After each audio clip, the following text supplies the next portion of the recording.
padrón electoral llegará a 7.260.000 votantes. Si restamos la abstención histórica de un 20%, podrían sufragar 5.8 millones de dominicanos que ejercerán su derecho al voto marcando aproximadamente 5 boletas. Una boleta para elegir al presidente y al vicepresidente, otra boleta para escoger al senador, la número 3 para escoger a los diputados y la número 4 para escoger los síndicos, además de la número 5 para escoger a los regidores. Para el año 2020, las elecciones presidenciales y congresuales serán separadas de las municipales por un lazo de 3 meses entre febrero y mayo, de conformidad con la Constitución del año 2010.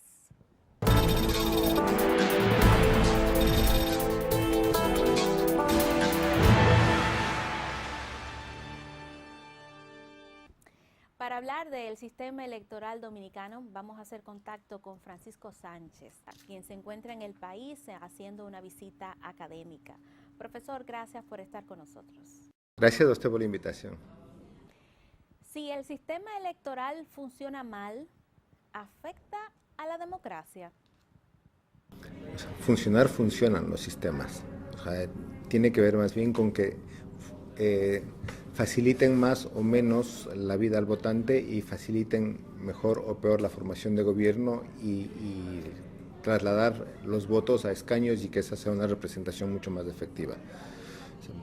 Funcionar es muy relativo el entender qué se puede decir porque funciona bien, ¿no? Entonces a los sistemas electorales depende de qué se espere de ellos, pero evidentemente funcionan, de su operación depende mucho de la calidad de la democracia, entendiendo como tal lo que los ciudadanos esperan de ese sistema.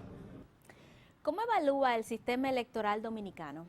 Yo creo que el sistema electoral dominicano hay que entenderlo mucho en el contexto del comportamiento electoral dominicano y del sistema de partidos dominicanos. Un sistema de partidos que está en cambio, que está mutando y que tiene una serie de vinculaciones donde el vínculo entre el político y el elector es un vínculo diferente que no se limita simplemente al hecho electoral en sí. Entonces hay que entender que el sistema electoral funciona en ese contexto. Yo creo que es un sistema electoral que podría funcionar bien, funciona bien, hay una serie de reformas que se están planteando y que se han hecho en su momento y creo que a la larga el efecto en sí está más bien por ejemplo, en la representación de partidos pequeños o en el vínculo que pueden establecerse los diputados en circunscripciones mucho más pequeñas, pero afectar, yo creo que no afecta mucho más, sobre todo en la parte alta de la tabla, ¿sí? Donde estarían los grandes partidos. ¿Usted considera que el sistema está fortalecido? ¿En qué sentido fortalecido? Me refiero para garantizar la democracia.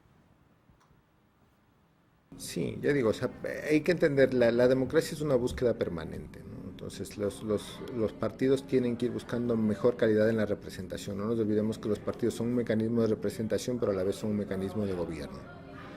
Entonces, y en eso también los ciudadanos deben ser responsables y debemos ser como ciudadanos responsables exigiendo responsabilidades a los partidos. O sea, no se trata de un cheque en blanco que le damos a un partido cada 4 años y a partir de eso dejamos de interesarnos por la política, ¿no? Entonces debe haber una especie de monitoreo permanente y una relación constante entre partido y democracia. Entre partido y elector. El sistema electoral no hace milagros, el sistema electoral es simplemente un mecanismo que se trasladan votos en poder político.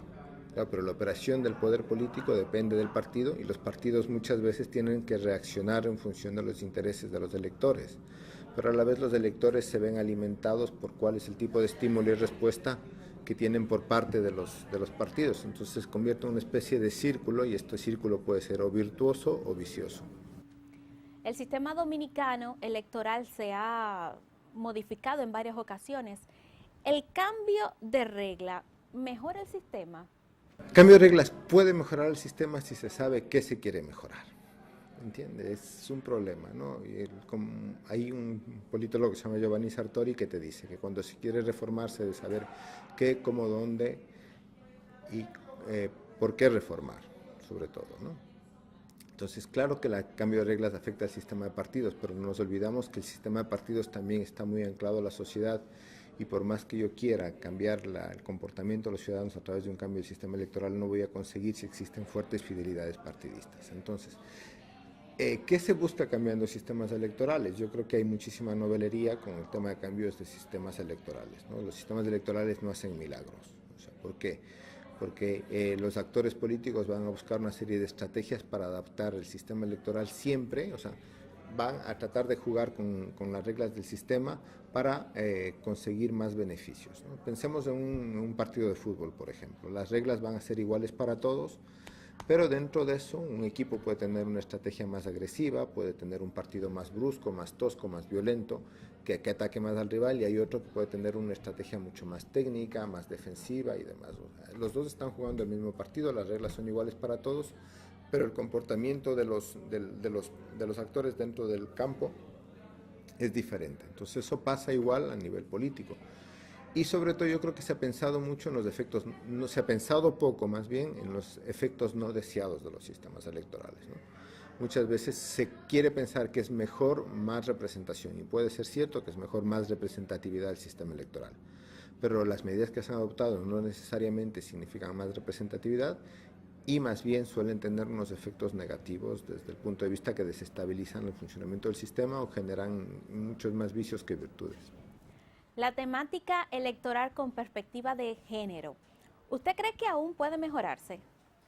Sí, sí, por supuesto. Y yo creo que es bueno que las mujeres entren en política, porque simplemente es una normalización, y si las sociedades están compuestas casi en una igualdad por hombres y mujeres, me parece que el sistema político debe estar representado en forma igual, más o menos similar. Es lo que se suele llamar representatividad sociológica del sistema. Además, me parece y hay estudios que te demuestran que a mayor presencia de mujeres hay un tratamiento distinto de los temas, ¿no? Que hay otras sensibilidades que se ven reflejadas, porque simplemente hay temas diferentes en la acción de la política. Ahora, ¿qué es lo que pasa? Si queremos tener una política de cuotas efectiva, hay que buscar un sistema en el que las cuotas funcionen de forma efectiva. Y, por ejemplo, si usted quiere tener un sistema de cuotas efectivo, no puede tener un sistema de votos donde yo pueda ir escogiendo y ordenando cómo van planteándose o sea, reordenando la lista que me da el partido. Para que la lista de política de cuotas debe ser efectiva, se debe usar, por ejemplo, lista cerrada, para que yo obligue a que el ciudadano escoja a una mujer o escoja a un hombre. A su juicio, ¿cuál es el principal problema, si lo puede decir, que tiene el sistema electoral dominicano?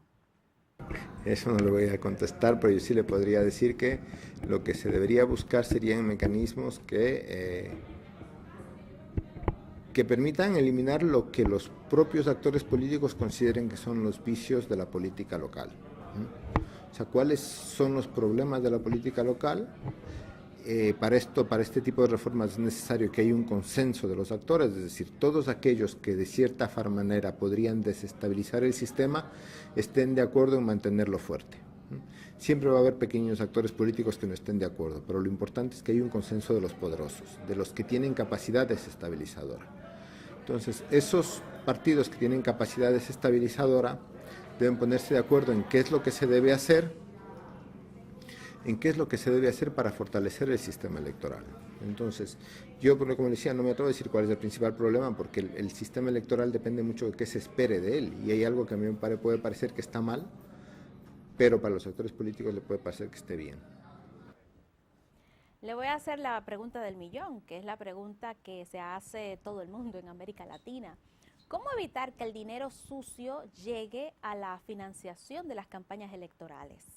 Eso es prácticamente imposible aquí y en cualquier país del mundo. ¿Qué es lo que se puede hacer? Se puede tratar de abaratar el precio de la política. El gran problema de la democracia contemporánea, entre otros, pero uno de los principales, es que la democracia y sobre todo la política partidista se ha vuelto una política partidista muy cara.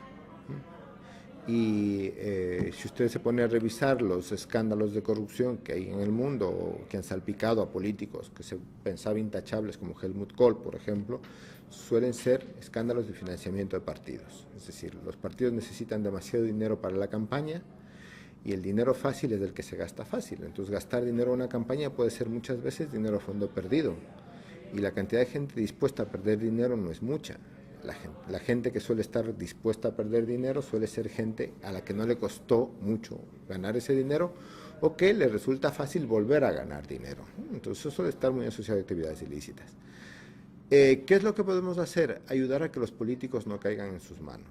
¿Cómo se puede hacer eso? Reduciendo los gastos de las campañas, haciendo la política mucho más barata. Entonces, por ejemplo, ¿qué se puede hacer? Acortar el tiempo de campañas. Y plantearse si efectivamente una campaña de 4 años es efectiva. O sea, ¿qué se consigue con una campaña de 4 años para distintos cargos? Posiblemente hay una saturación del espacio público, no hay información, no hay información efectiva y posiblemente se acabe diluyendo el mensaje ante un elector que ya no perciba, sino que simplemente vea la foto del político o escucha al político como algo más que forma parte del ambiente, ¿no? Es igual que ve un anuncio de Coca-Cola que ya no le dice nada, igual vea la publicidad de un político que ya no le diga nada. Entonces, yo creo que lo que hay que hacer es eso, reducir el precio de la política y buscar instituciones que nos ayuden a reducir. Me parece que en ese sentido la reforma de unificación del ciclo electoral puede ser positiva. Y yo creo que esa es la idea, ¿no? Ayudar a que los políticos necesiten menos dinero para hacer la campaña. Tenemos un sistema público de financiamiento, pero no restringe el privado. ¿Usted cree que eso es correcto? ¿Se le hace lógico? Muchísima, porque el dinero siempre va a ser insuficiente para una campaña y eso le puede decir cualquier político. Profesor, ¿usted considera que el voto preferencial es viable? El voto preferencial, sí y no. O sea, el voto preferencial puede ayudar mucho en un contexto en el que no hay otros condicionantes socioculturales o de cultura política que puedan potenciarse al generar la posibilidad de que un candidato vaya desarrollando relaciones de vínculos clientelares, por ejemplo, ¿no?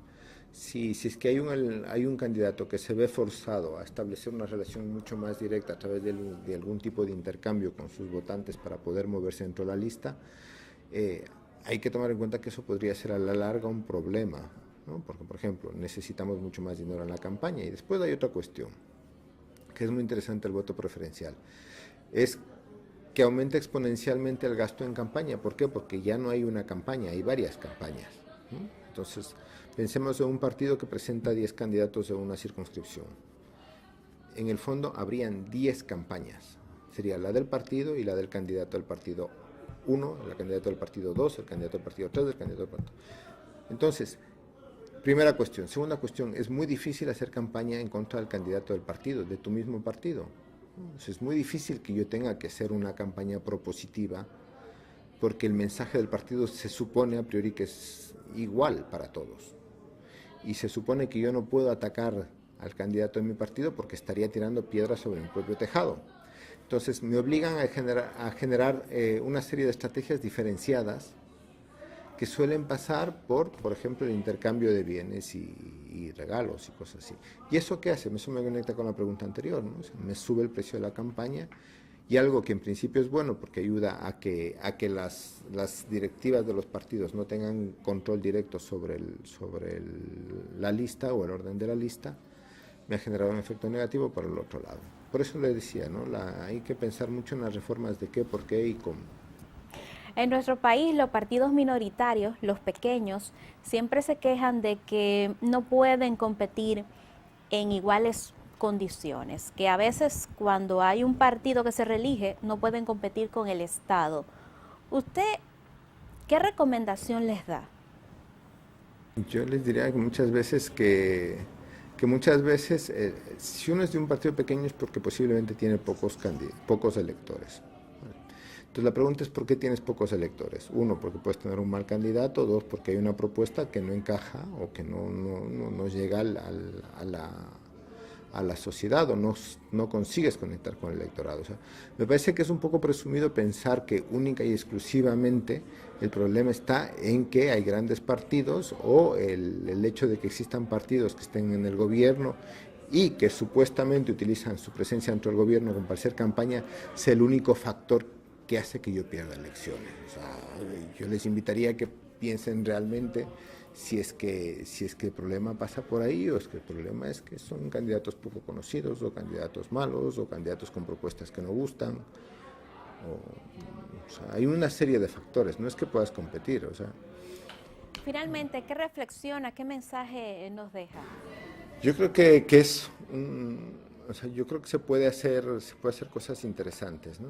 Y básicamente mi reflexión iría que cualquier medida que se tome pensando siempre en todos los elementos constitutivos del sistema. Le pongo un ejemplo, es decir, si yo pongo una barrera electoral que no me permita ingresar partidos pequeños, ¿no?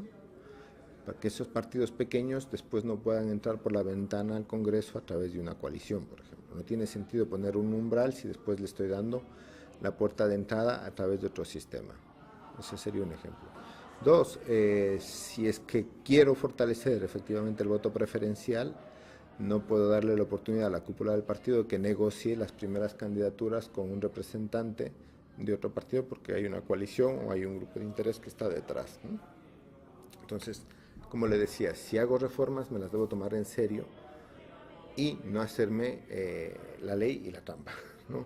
¿Por qué? Porque los sistemas electorales, al igual que cualquier institución, son mecanismos de premio-castigo. Es decir, yo incentivo ciertas conductas y desincentivo otras. Pero si a la vez tengo el incentivo y desincentivo, se genera una especie de esquizofrenia dentro del sistema y en medio de eso se da un poco una situación caótica. Igual con el tema de las cuotas de género. Si quiero tener cuotas de género, debo tener un contexto que proteja el orden en que yo estoy presentando candidatas y que permita que las mujeres que tengan menos visibilidad pública puedan acceder al Parlamento y desde ahí ir captando más espacio público. Amigos, hemos conversado con el profesor Francisco Sánchez, catedrático de la Universidad de Salamanca, que se encuentra en una visita académica en la República Dominicana. Es tiempo de hacer una pausa. Cuando regresemos, atención a todos los emprendedores, la gente que tiene pymes, la gente que tiene un negocito y quiere formalizarse.